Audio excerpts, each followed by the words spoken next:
for 13 years na nagpo-horror Johnny Depp at Halloween. So,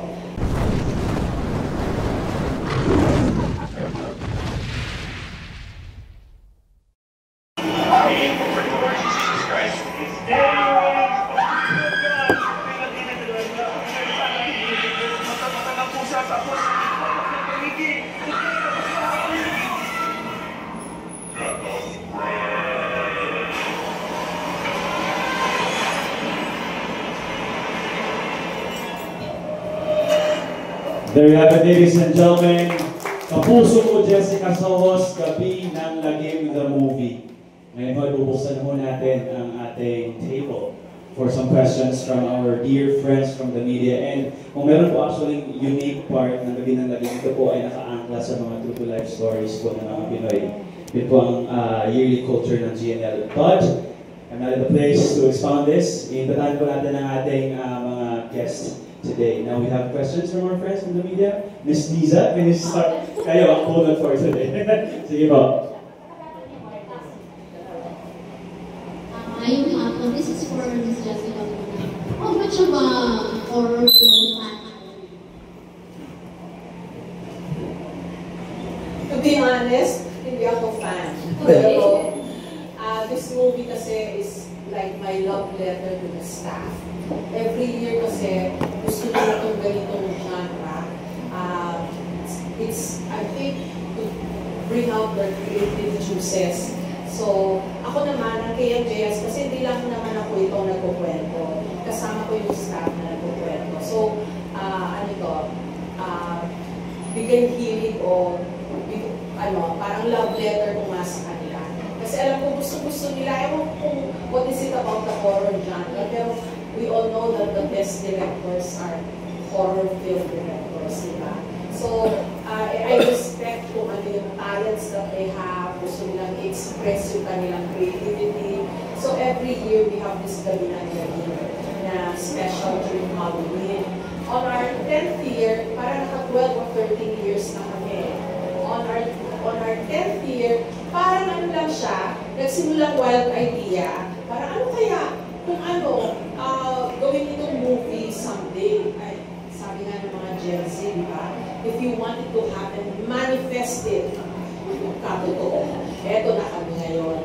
So, di sa pangarap ko, di sa hinagap, hindi ko ito pinangarap. Pero, I'm happy na dito na siya.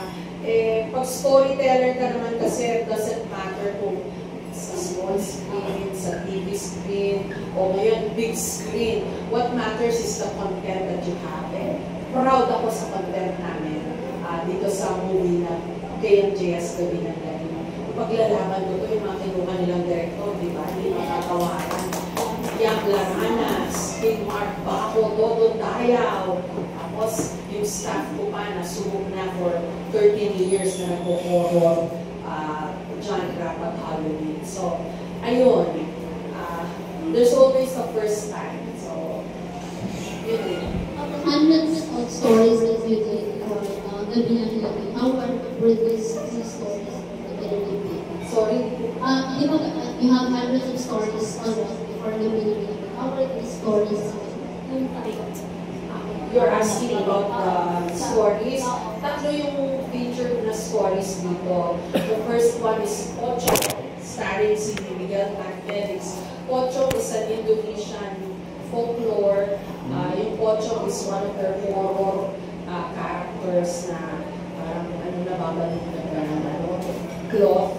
Kasi parang pag hindi ng paniniwala, pag hindi maayos yung pagkakalibing, pag hindi nabalot mabuti, magmumulto. Ayun na nga yung naranasan ni Miguel Felix sa kanyang segment dito sa movie.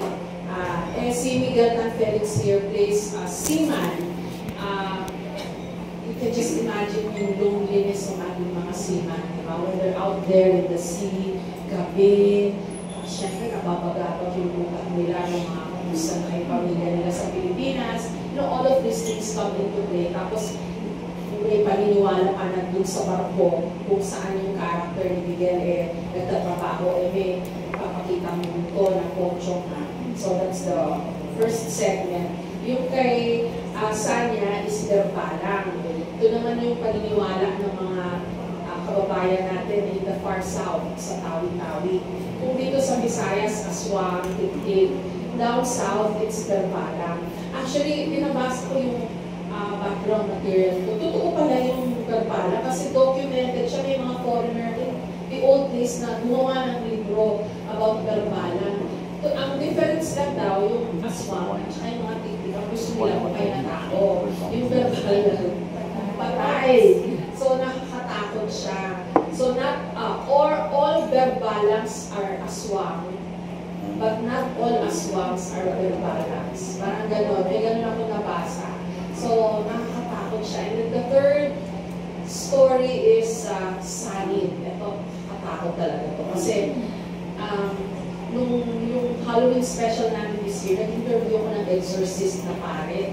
So, pinakwento ko sa kanya, kung may mga ginagawa. And then, ang explanation sa akin, totoo raw na maraming demonyo sa mundo. Ito yung, kasi akala ko noon, di ba, mga, kwento-kwento lang. Totoo pa lang may fallen angels, may dark angels. Even the Catholic Church believes na they're all around. So, unfortunately, yung character ni Jillian Ward dito, pinasok o sinaliban ng hindi lang isang demonyo, marami yung pumasok sa kanya. So, yun, I think yun ang nakakatakot dun sa stories ng future dito sa KNJS, Galing. They're all based on true stories, inspired by real stories. So that makes it scarier. Yeah. Thank you very much, Ms. Jess. Thank you so much, Ms. Isa, sa Lake Cebu. Alright. Alalahanin mo natin ay mga nag-produce po ng gabi ng gabi ng mga documentarista. So, nakaka-excite natin. Kasama si Marco doon dati, bago siya tumiwala. Kasi gusto niya dito na lang siya sa Rocketeer. Thank you, ma'am. Tapos, yung Jimmy Pictures na din nag-produce po ng Firefly na and Green Bones, as well si Amigo and Felix. And of course, yun, that's really exciting na kung paano itatay yung creativity plus yung mga social issues na meron tayo sa lipunan dahil i-produce na ating mga dokumentarista. Now, we have, thank you so much, Ms. Chiza, from Lake Cebu. Please kindly introduce your name and the media outlet you come from. Thank you, sir. Walang po, I'm Sanzal from Balang News. Just dito sa movie, play stories. So, bago na for Look 3, ilang stories po after 3 ano? Sorry po. Bago na for Look 3 stories. Pwede ko na lang, parang sa may work, may wireless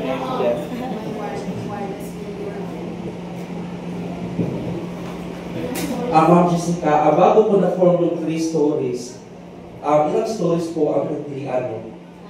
Yeah. Yung nagsabi ng stories, ilang stories. Alam mo, ang daming entries. Kasi nagpa-call out kami sa mga tao. Online, sinabi namin, meron mo ba kayo nakakatakot ng mga kwento?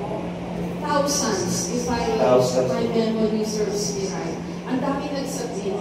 And then, kasi sinabi namin na pag napili yung story, gagawin itong story sa gabi namin. So, there was a committee na nag-filter kung alin yung mga pwede hanggang sa na-whittle down siya to the last 3. Nasa intro nakatakot ang tatlong ito. Pilit-pilit. Ito yung pinaka-nakakatakot. Yung maganda sa pelikula. Kasi I think, yung binabit ni Marco kanina, ginawa niya, hindi lang ito simple mananakot na pelikula. Ginawa rin namin purposely na socially relevant. Like yung kay Miguel, yung Pocho. Alam naman natin na gaano kahirap ang pinagdadaanan ng ating mga. So, pinoltray din yun. Yung kay Sanya, yung Berbalang, it has to do with abuses ng mga people in power. May mga ganyan siyang subcontext. Yung Sanid, it has to do naman with yung problema ng maraming kabataan ng maraming tao after the pandemic. Mental health problem. So, naitahid din sa story. Salamat po, Ma'am Jessica. Sanya at Miguel, anong reaction nung in-offer ang project na ito? Ang reaction nyo? To be honest po, I'm a fan of, ang puso ko, Jessica Soho, Kabilang Lagir. So, nakakatuwa pa kasi, Risa, sabi ko, sana mag-guess ako doon sa ng Gabi. Totoo po yun. Gusto kong mag-guest doon sa Gabi ng Gabi. Kasi lagi ko pong pinapanood yan. Tapos hindi ko pa siya napanood sa TV. Talagang abang ko siya sa YouTube. So lagi na gano'n. And then, now, hello pa. Yan. Ito lang yung mic natin. Okay. Dito maalis yung echo. And now po, nung binigay sa akin na, Sanya, pwede ka bang, ikaw din kukunin para sa Galbalang story sa KMJS? Oo naman, hindi ko pa alam kung ano yun. Oo naman, no? Ano ba yan? Sabi ko, nag-guess po ako agad. Kasi, syempre, pagdating sa Gabi ng Lagi, alam naman natin, talagang iba yung gawahan nila, nakakatakot, inaabangan talaga ng lahat. Kaya ngayon, mapapanood na natin dito sa big screen, di ba nakaka-excite ata? Perfect yun sa lahat ng mga nag-aabang din katulad ko. Yan po, malapit na. Hello. Nung sinabi sa akin na magkakamuvi yung Gabi ng Lagi, TMJS, tinanggap ko agad. Kahit katulad kaysa, hindi ko pa alam yung story, hindi ko pa alam yung character. Kasi taon-taon, parang alam mo, ang daming nanonood nito kahit sa bahay namin pinapanood. Tapos nung sinabi sa akin kung ano yung magiging treatment sa movie, may tatlong storya, based on true events, true stories, lalo akong na-excite. And then kinuwento sa akin kung anong magiging storya nung episode namin, which is yung Pocho. Tapos, nagtanong na ako ng mga kung ano-anong detalye. Sino mag-direct ganyan? Nung narinig ko, Young Naranas, kinala yun sa mga horror films. Lalo akong na-excite talaga dahil ako, pangarap ko maging director in the future. And mahilig ako sa mga psychological thrillers, psychological horrors. So, bukod sa excited ako maging artista ni Young Naranas, excited din ako matuto bilang future director. So, habang nasa shooting namin, baka naman nakulitan na sa akin si Direk, ang dami ko ganyan. Pero, si Direk naman, sobrang patient sa akin. Nagbibigay talaga siya ng time para magsabi ng mga tips, magkwento.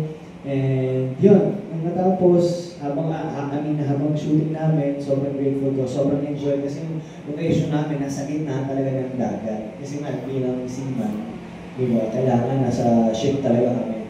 So, yung expectations ko bago mag-taping, sobrang nakikita ng experience ko during the shoot.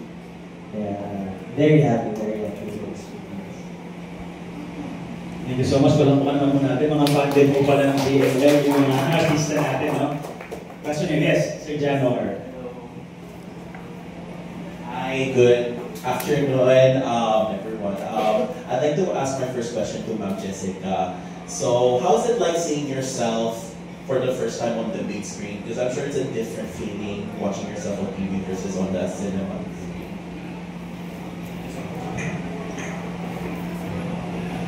Nakakapanibago, nakakatakot. Hindi ako sanay. Parang sabi ko, uy, kasama ko si Sanya at si Miguel. Pinapanood ko siya. Pinapanood ko sila na papapicture yung mga tao. So, nandun ako sa tabi. Sabi ko, pero yung ibang tao rin nagpapapicture sa akin, ay, ganito pala feeling maging artista. Nakakapanibago, pero sabi ko nga kanina, kung nagkukwento ka, it shouldn't matter kung anong klaseng screen ka nakikita. Ang panlaban naman namin yung content, yung strength ng content namin. But having said that, gusto ko rin sabihin na may advantage syempre pag sa big screen, di ba?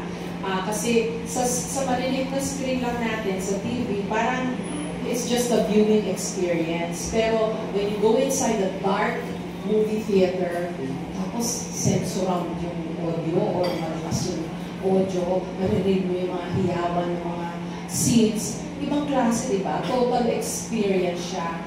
That is what makes this movie special. Kasi dati nasa TV lang kami, biglang nilagay kami sa big screen.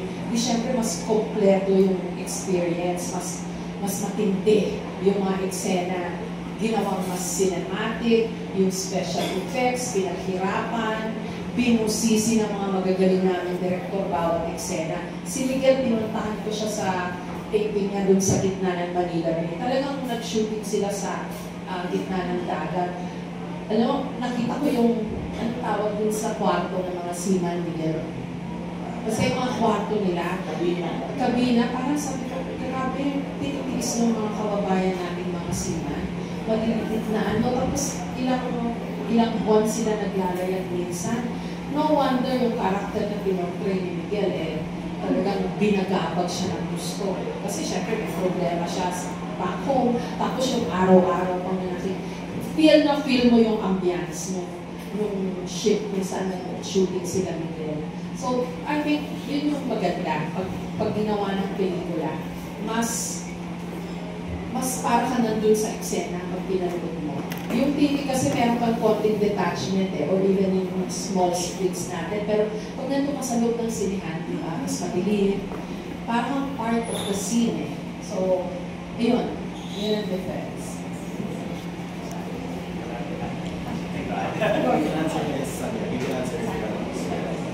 Okay na po. Thank you. Sagot na Miss Jessica. Parang nanonood ka ng vlog ni Mami Grace, okay na to. Okay, so alright. Yes, follow-up question. Follow-up question from Jessica.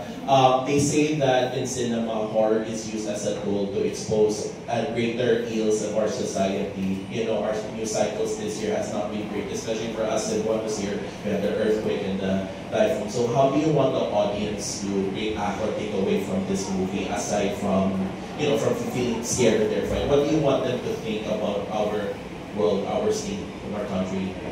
Yeah. And also, Sarah Miguel and San Miguel, any response to that? Noong pandemic, lagi ko sinasabi sa staff. Sabi ko, nakakatakot na yung buhay natin at gusto pa natin manakot.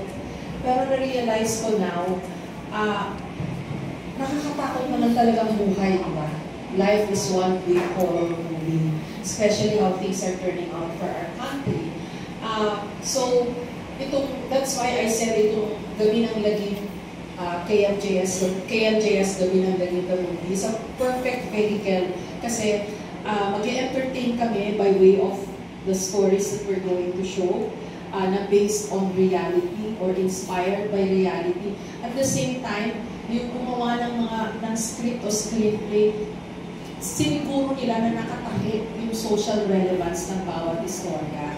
So, hindi pa rin mawawala, syempre, yung context, di ba? Bakit ba nangyayari yung mga katatakutan na ito?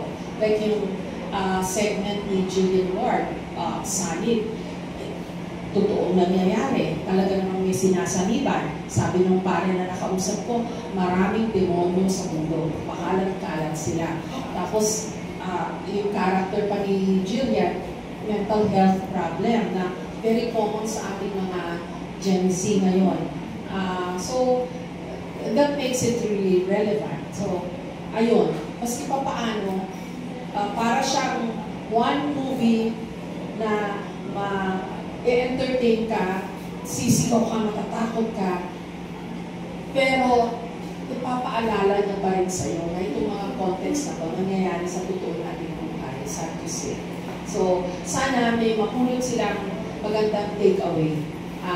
Parang importante pa rin, like in the case ng character ni Julian, to be whole, di ba? Kahit meron kang may mga bumabagabag sa'yo, kahit yung character ni Miguel Tan Felix, be whole, di ba? Kasi kailangan mahanap natin yung tamang balance sa buhay, and yung character ni Lisania sa Burpala, ganun din.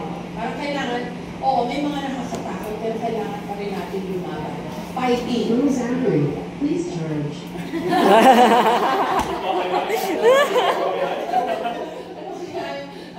Cellphone. Yan. Kasi horror story nito mga cellphone natin. Ito mga nagpapahirap sa buhay natin, di ba? Next movie yun. Rose Andrew, please charge. Please charge na daw po. Ayun, maraming salamat. Yes!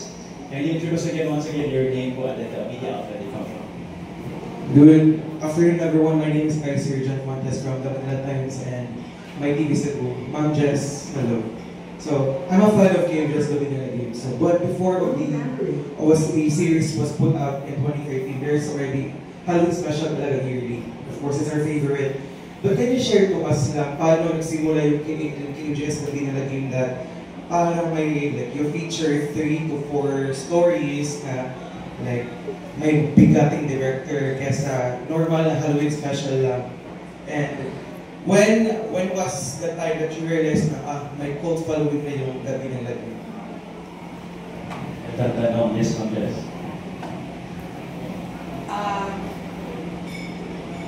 Pang 13 na namin yung this year. Nung nag-10 years yung Gabi ng Lagim, parang ano yung sabing sultok sa buwan?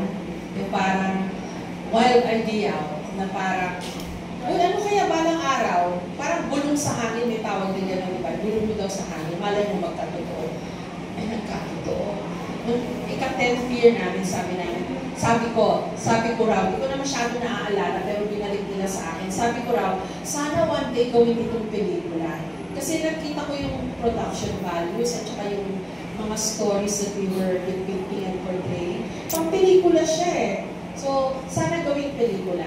Yun nga, on our 12th or 13th year nangyari. Kasi last year pa to sinimulang gawin eh. And then, of course, dahil magaganda yung stories, hindi naman kami papayag, syempre na hindi quality yung pagkakadepict at portray. That's why we purposely picked itong tatlong magagaling na mga director, like Yam Laranas, di ba? Si Yam Laranas is the husband of a former colleague of mine. Alam ko, very well respected siya sa paggawa ng horror films. So sabi ko, dapat meron tayong Yam Laranas. Sayang nga eh, kasi si Derek Cabrido, alumni ng KMJS yun. Kaya lang sobra siyang hot, di na namin mahabol. But, sabi niya, ma'am, I'm with you, mga ganyan-ganyan naman siya. And then si King Mark Bajo, established din niya ng horror film. And si Dolo Dayaw, first movie directorial dito ni tama, no, Tete? First horror movie niya, di ba? Ni Dolo Dayaw. Si Derek King ba ang first movie niya na horror? Kasi previously sa TV siya, tama. So, ano niyo yun? Hindi naman kami siguro gagawa ng ganun-ganun lang. Kasi meron din kami pinanghahawakang equity or branding. May nagsabi sa amin, parang ang lakas daw kasi ng branding ng Gabi ng Lagim ng KMJS sa TV. So it's about time then, nadalhin siya sa big screen. So that's how it came about. Yes, as Lee said, there's a really big following on Gabi ng Lagim sa TV. Ma'am, just a clarification as a fan of the Gabi ng Lagim series. Was the previous Halloween special, which was named as Multo, not part of the Gabi ng Lagim series? Yes, i-rebrand lang siya for this year para hindi magkaroon ng confusion kasi nga may movie kami coming up. But that's still the Halloween special. Para lang hindi magkaroon ng confusion. So next year, pag wala kaming movie, balik kami sa Gabi ng Lagim. Malay nyo, next year, KMJS Gabi ng Lagim. KMJS Gabi ng Lagim, the movie part 2. Titipahin namin. Tik-tik. Thank you so much, ma'am. And just to mention, yung naging hashtag KMJS Multo na Halloween special this year, yun yung highest view, 700 million views po online yung achieve po nun. Every year, top 1 po sa Twitter and on social media. And KMJS, and kung mapapansin po nila kami kasi nakasubaybay po kami dun eh. Talagang may sense of community na din yung mga tao, nagtitipon-tipon po sila sa barangay nila. So yun dun po nagsimula na baka pwede siyang gawing film. Alright. Now, we have here, sir, can you introduce your name and the media outlet that you come from? Hi po, Papa Ace, Barangay RT City. So, congratulations in advance for this movie, Ms. Jessica and Ms. Anya Miguel. I just want to ask, as a fan of Gabi ng Lagim, will there be an Ed Calwood moment in the movie, upcoming movie? Because we were really watching, or we're looking forward to those scenes. Pag sinabing Ed Calwood moment, ano yung sabihin? May ganung moment na pala si Sir Ed, yes, ma'am, yes. sabi nila, ka-love team ko daw siya. I-interview ko si Eman Baco sa Pacquiao. Nakalood niyo ba yan? Nag-comment, Ma'am Jess, bakit hindi kasama si Ed Calwago? Kaya, bakit lumipad lang yung team pagkakaano, guwapo? Sabi ko naman, sobra naman kayo. Nagko-cover ako ng mga kurakot. Hindi, ano ba? Hindi yata namin kinaya ang talent ni Ed Calwago. Baka magalit, hindi yung confirm. Sabi ko lang yun. Alamin ko. Pero, lagi naman siyang nandyan. Kasi kahit nga hindi Halloween pagka meron, may mga tumatawag kasi talaga sa amin. May mga nagpipigil, monted ko yung bahay namin, ganyan. Pwede mo ba i-request si Ed Calwago? So, that's why we get Ed Calwago kasi established na siya. So, tatanungin ko yung mga bosses ko, bakit nga ba hindi nila sinama si Ed Calwago? Kasi nandiyan naman siya lagi siya sa TV. Yun. Ted, bakit nga ba?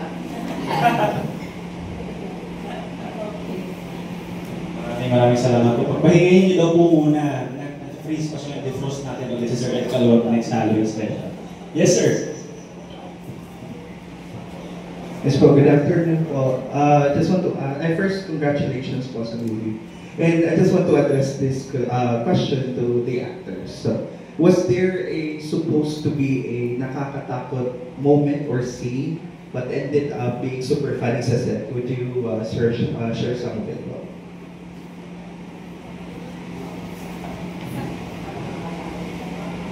Sa akin, well, so far kasi nung ginagawa namin yun, wala talagang, hindi namin maramdaman yung yung takot kasi ang saya ng samahan namin Sobrang close namin sa isa't isa doon, para lang kayong, nagtatrabaho kayo, pero paano lang kayo naglalaro dahil gano'n na yung samahan.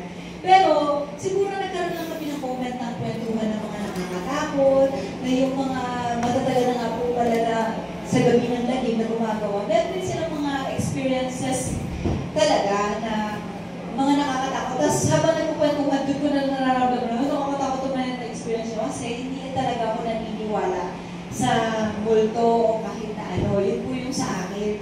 Nung nagkukwento sila, yung talaga, oo, may nakita pa nga kami, may dumadaan sa kami. May ganun po. Meron din silang parang na-experience na sa sementeryo na meron daw sa isang staff daw po na pumasok sa ilalim ng nicho. Yun po. Hindi ko po alam kung totoo, pero habang nagkukwento sila, sabay-sabay silang nag-iisa yung kwento nila. So sabi ko, bakit totoo na? Doon na lang ako kinalabutan. Pero lahat-lahat po, masaya lang yung samahan namin. Kaya nagawa namin na maayos at maganda yung pelikula ko. Thank you! Sorry, clarify ko yung question. Nakakatakot dapat. Pero, funny. Meron akong naalala isang moment. Parang nakaupo ako dapat, tapos umisabi ng linya. Quick story lang. Tapos may artlet na dumaan. Habang nagbibilang 5, 4, 3, 2, nagmamadali siya. Tapos parang madulas siya. Tapos action, nag-action. Hindi mapigilan yung tawa ko. Mga ganun lang ako mga for 10 seconds. Kasi nagtawanan na rin sila direct. Ganun lang naman. Like katulad ni Sanya, light lang din naman yung set namin. Pag may mabigat na eksena, very supportive din yung buong set. And si Direk, magaling mag-motivate, alam naman gusto niya. Pag hindi kailangan mabigat ang eksena, nakikipagbiroan din si Direk. So, wala masyadong pressure. And bilang isang actor, masarap magtrabaho sa ganong klase ng set. Kasi magagawa mo talaga yung best mo. Wala kasi si Jillian Ward sayang. Pero yung eksena niya talaga nakakatakot. Kahit siya mismo, natakot.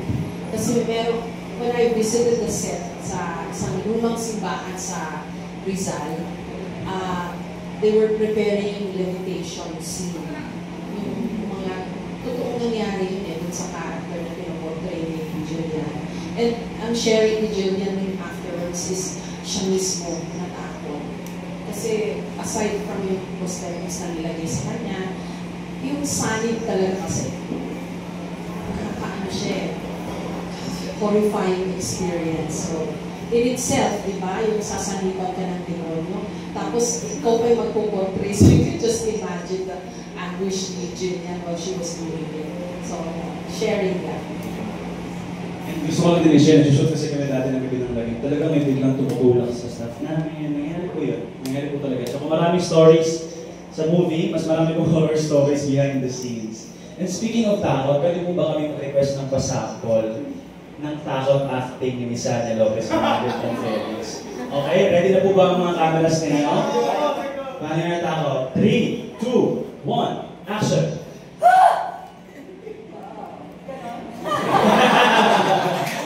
Okay, now, Mr. Video Time Felix naman. 3, 2, 1, action!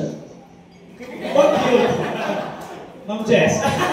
Jess, ready na po ba? Ready na